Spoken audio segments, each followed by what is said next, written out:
There's something hiding in your closet right now, and once you see it, you'll never shop the same way again. 2 polo shirts, folded side by side on a marble counter, lit from above like museum artifacts. One cost $20, the other $200. Now cut the labels off, hand them to a stranger, watch them turn the fabric over in their hands. Watch them squint, watch them hesitate. They can't tell. The cotton feels the same. The stitching looks identical.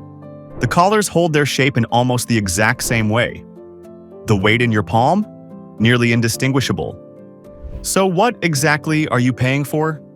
Because somewhere between that $20 shirt and that $200 shirt, something invisible is being sold to you.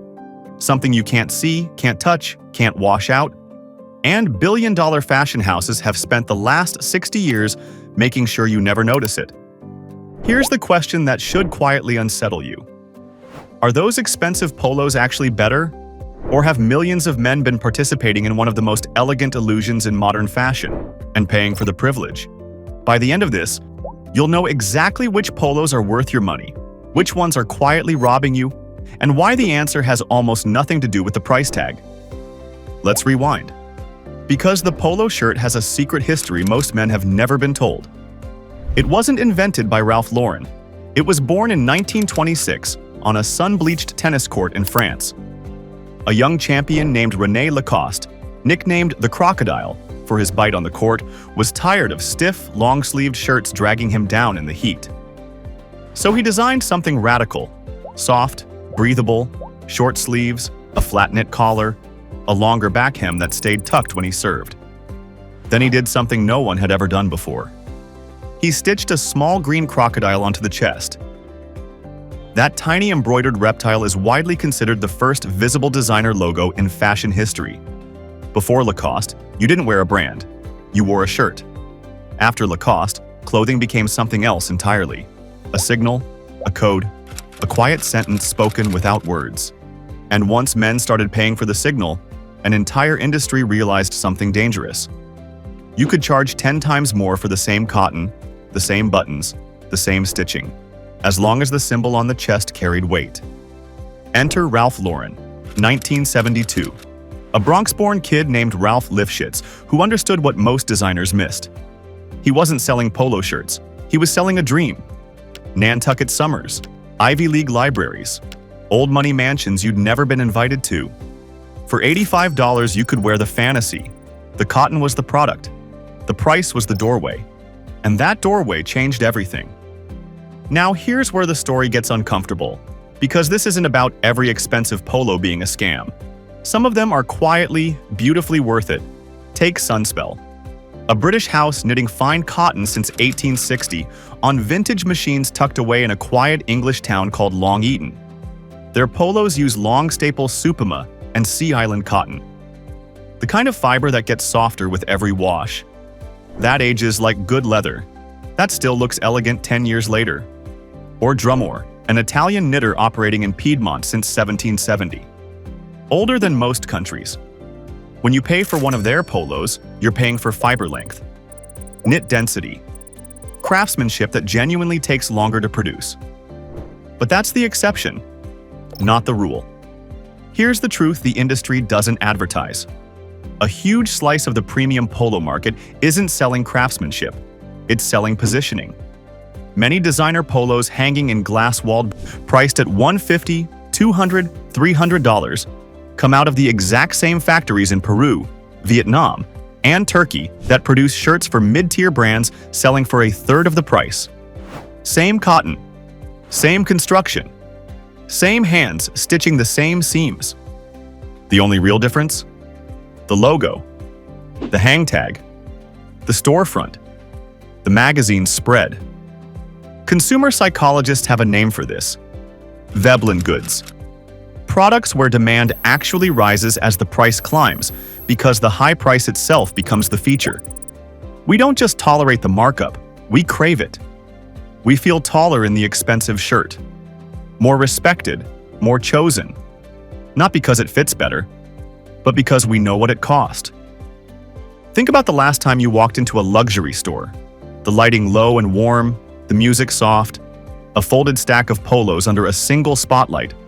You reach out, you touch the fabric, and something in your chest tightens because for a moment you're not buying a shirt.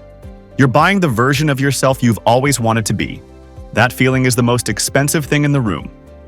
So let's get practical. Because confidence built on illusion evaporates the moment you understand what's behind the curtain.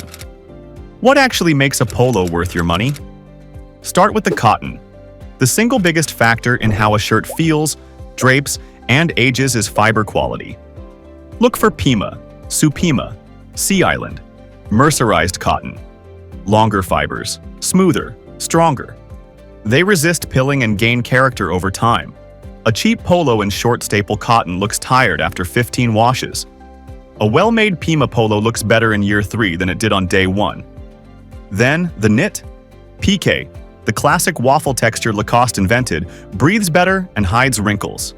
Interlock jersey feels smoother but wear faster. Check the collar.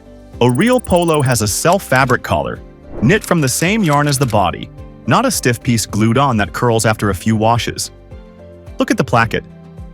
Reinforced stitching, mother-of-pearl buttons, clean side vents, quiet markers of quality that never need a logo to announce themselves. And this is where the real value picks emerge. Uniqlo's Supima polos, hovering around $30 to $40, quietly outperform shirts costing 4 times more in blind comparisons. Land's End, the more affordable Brooks Brothers lines.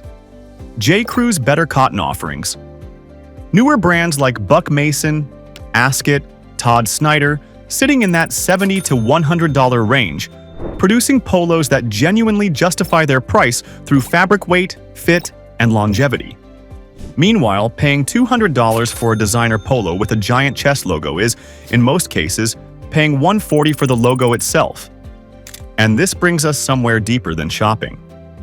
The men who look the most put together, the ones whose style feels effortless, almost gravitational, are rarely the men wearing the loudest logos. They've figured something out. Real confidence in clothing doesn't come from broadcasting a brand. It comes from fit, from fabric, from the quiet certainty of knowing your own taste. There's a psychology at play that most men never name. When you wear something because it actually fits you, because the cotton feels good against your skin, because you chose it for yourself, you carry yourself differently. Your shoulders sit lower, your breath comes easier. But when you wear something mostly for what it signals to other people, part of you is always watching, always wondering, always asking whether the signal landed. That's not style, that's performance. And performance is exhausting. So the next time you're standing in that softly lit store, 2 polos in your hands, one with a small embroidered crest and a triple-digit price, the other clean, quiet, unadorned, ask yourself a better question than which is better. Ask, what am I actually buying? If the answer is fabric, construction, fit, longevity, then yes, the price can be honest. But if the answer is mostly the feeling of having bought something expensive, then you're not buying a shirt. You're paying a tax on your own insecurity. The polo started as a piece of athletic equipment, a tool to help a man move freely in the heat. Somewhere along the way, it became a symbol, then a status object, then a marketing vehicle. But underneath all of it, it's still just cotton, thread, and the quiet question of whether what you're wearing actually serves you or whether you're serving it. Choose the ones that do. Walk past the ones that don't. Because the best-dressed man in the room is almost never the one with the biggest logo on his chest. He's the one who realized, somewhere along the way, that he never needed it in the first place. And once you see it, you can't unsee it.